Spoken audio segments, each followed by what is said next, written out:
ಕೊಪ್ಪಳ ಟೈಮ್ಸ್ಗೆ ಸ್ವಾಗತ. ನಮ್ಮ ಕೊಪ್ಪಳ ಟೈಮ್ಸ್ ಚಾನಲನ್ನು ಸಬ್ಸ್ಕ್ರೈಬ್ ಮಾಡಿ ಮತ್ತು ಬೆಲ್ ಐಕನ್ ಒತ್ತಿ. ನಾವು ಮಾಡುವ ವಿಡಿಯೋ ನಿಮಗೆ ಬರುತ್ತದೆ.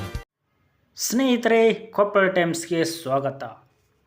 ಹಿಮಾಚಲ ಪ್ರದೇಶದಲ್ಲಿ ಟಾಯ್ಲೆಟ್ಗೆ ತೆರಿಗೆ. ಈ ಗ್ಯಾರಂಟಿ ಯೋಜನೆ ಜಾರಿ ಬಳಿಕ ಹಿಮಾಚಲ ಪ್ರದೇಶವು ದಿವಾಳಿಯಾಗಿದೆ ಎಂದು ಹೇಳಲಾಗುತ್ತಿದೆ. ಪ್ರತಿ ಟಾಯ್ಲೆಟ್ ಸೀಟಿಗೂ 25 ರೂಪಾಯಿ ಶುಲ್ಕ ಹೆಚ್ಚಳ ಮಾಡಲಾಗಿದೆ. ಸಂಪನ್ಮೂಲ ಕ್ರೋಢೀಕರಣಕ್ಕಾಗಿ ಕಾಂಗ್ರೆಸ್ ಸರ್ಕಾರ ಈ ಆದೇಶ ಮಾಡಿದೆ. ಬಿಜೆಪಿ ವಿರೋಧ ಮಾಡಿದ್ದರಿಂದ ಆದೇಶವನ್ನು ದಿಢೀರ್ ರದ್ದುಪಡಿಸಲಾಗಿದೆ. ವಿಧಾನಸಭೆ ಚುನಾವಣೆ ವೇಳೆ ನೀಡಿದ್ದ ಉಚಿತ ಗ್ಯಾರಂಟಿ ಯೋಜನೆಗಳನ್ನು ಜಾರಿಗೊಳಿಸಿದ ಬಳಿಕ ಸಾಲದ ಹೊರೆಯಲ್ಲಿ ನರಳುತ್ತಿರುವ ಹಿಮಾಚಲ ಪ್ರದೇಶದ ಕಾಂಗ್ರೆಸ್ ಸರ್ಕಾರ ಶೌಚಾಲಯದ ಸಂಖ್ಯೆ ಆಧರಿಸಿ ತೆರಿಗೆ ವಿಧಿಸುವ ಸಂಬಂಧ ಹೊರಡಿಸಿದ್ದ ಆದೇಶವೊಂದು ಭಾರೀ ವಿವಾದಕ್ಕೆ ಸೃಷ್ಟಿಯಾಗಿದೆ. ಸರ್ಕಾರದ ಆದೇಶವನ್ನು ಬಿಜೆಪಿ ಮತ್ತು ಸಾಮಾಜಿಕ ಜಾಲತಾಣ ಬಳಕೆದಾರರು ಬಹುವಾಗಿ ವ್ಯಂಗ್ಯವಾಗಿ ಟೀಕಿಸಿದ್ದಾರೆ. ಅದರ ಬೆನ್ನಲ್ಲೇ ಸರ್ಕಾರ ಎಚ್ಚೆತ್ತುಕೊಂಡು ಇಂಥದ್ದೊಂದು ಆದೇಶವನ್ನು ಹಿಂಪಡೆದಿದೆ. ಹಿಮಾಚಲ ಸರ್ಕಾರ ಹಾಲಿ 96,000 ಕೋಟಿ ರೂಪಾಯಿ ಸಾಲದಲ್ಲಿದೆ.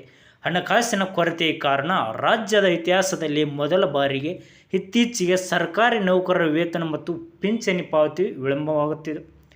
ಸಚಿವರ ವೇತನ ಪಾವತಿಯನ್ನು 2 ತಿಂಗಳು ಮುಂದೂಡಲಾಗಿತ್ತು. ಅದರ ಬೆನ್ನಲ್ಲೇ ಆರ್ಥಿಕ ಸಂಪನ್ಮೂಲ ಸಂಗ್ರಹಕ್ಕೆ ಹೊರಡಿಸಿದ ಆದೇಶ ರಾಜ್ಯ ಸರ್ಕಾರಕ್ಕೆ ಭಾರೀ ಮುಜುಗರ ಉಂಟು ಮಾಡಿದೆ. ರಾಜ್ಯದಲ್ಲಿ ಪ್ರತಿ ಮನೆ ಹಾಗೂ ಅಂಗಡಿ, ಕಂಪನಿಗಳು ಪ್ರತಿ ಟಾಯ್ಲೆಟ್ ಸೀಟಿಗೆ 25 ರೂಪಾಯಿ ಮಾಸಿಕ ಶುಲ್ಕ ಕಟ್ಟಬೇಕು. ಹೆಚ್ಚು ಟಾಯ್ಲೆಟ್ ಸೀಟ್ ಇದ್ದರೆ ಪ್ರತಿ ಸೀಟಿಗೆ 25 ರೂಪಾಯಿನಂತೆ ಎಲ್ಲ ಸೀಟಿಗೂ ಪ್ರತ್ಯೇಕ ಶುಲ್ಕ ತೆರಬೇಕು ಎಂದು ಇತ್ತೀಚೆಗೆ ಸರ್ಕಾರ ಆದೇಶ ಹೊರಡಿಸಿತ್ತು.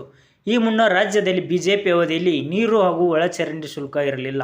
ಆದರೆ ಕಾಂಗ್ರೆಸ್ನ ಸುಖವಿಂದರ್ ಸಿಂಗ್ ಸುಖು ಅಧಿಕಾರಕ್ಕೆ ಬಂದ ನಂತರ ಮೊದಲ ಬಾರಿಗೆ ಅಕ್ಟೋಬರ್ನಿಂದ ಮಾಸಿಕ ನೀರು ಮತ್ತು ಒಳಚರಂಡಿ ಶುಲ್ಕ ವಿಧಿಸಲು ತೀರ್ಮಾನಿಸಿ ಹಾಗೂ ಸೆಪ್ಟೆಂಬರ್ 21ರಂದು ಅಧಿಸೂಚನೆ ಹೊರಡಿಸಿತ್ತು.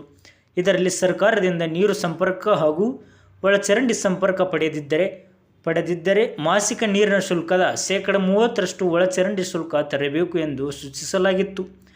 ಆದರೆ ತಮ್ಮದೇ ನೀರಿನ ಸಂಪರ್ಕ ಹೊಂದಿ ಕೇವಲ ಒಳಚರಂಡಿ ಸಂಪರ್ಕ ಮಾತ್ರ ಬೇಕು ಎಂದಿದ್ದರೆ ಪ್ರತಿ ಟಾಯ್ಲೆಟ್ ಸೀಟ್ಗೆ 25 ರೂಪಾಯಿ ಶುಲ್ಕ ಕಟ್ಟಬೇಕು ಎಂದು ಅಧಿಸೂಚನೆಯಲ್ಲಿ ಹೇಳಿತ್ತು.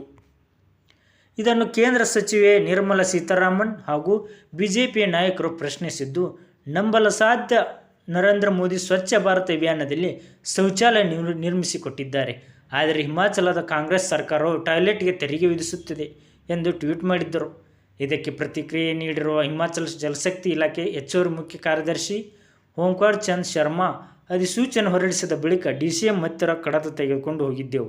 ಆದರೆ ಪ್ರತಿ ಟಾಯ್ಲೆಟ್ ಸೀಟಿಗೆ ಶುಲ್ಕ ಏರಿದ್ದು ಸರಿ ಅಲ್ಲ ಎಂದರು. ಹೀಗಾಗಿ ಅಧಿಸೂಚನೆ ರದ್ದು ಮಾಡಿ ಟಾಯ್ಲೆಟ್ ಸೀಟ್ ಶುಲ್ಕ ರದ್ದು ಮಾಡಿದ್ದೇವೆ ಎಂದಿದ್ದಾರೆ. ಮುಖ್ಯಮಂತ್ರಿ ಸುಖು ಕೂಡ ಆರೋಪ ನಿರಾಕರಿಸಿ, ರಾಜ್ಯದ ಟಾಯ್ಲೆಟ್ ಶುಲ್ಕ ಇಲ್ಲ, 100 ರೂಪಾಯಿ ನೀರು ಶುಲ್ಕ ಮಾತ್ರ ಪಡೆಯುತ್ತೇವೆ, ಅದು ಕಡ್ಡಾಯವಲ್ಲ, ಐಚ್ಛಿಕ ಎಂದು ತಿಳಿಸಿದ್ದಾರೆ.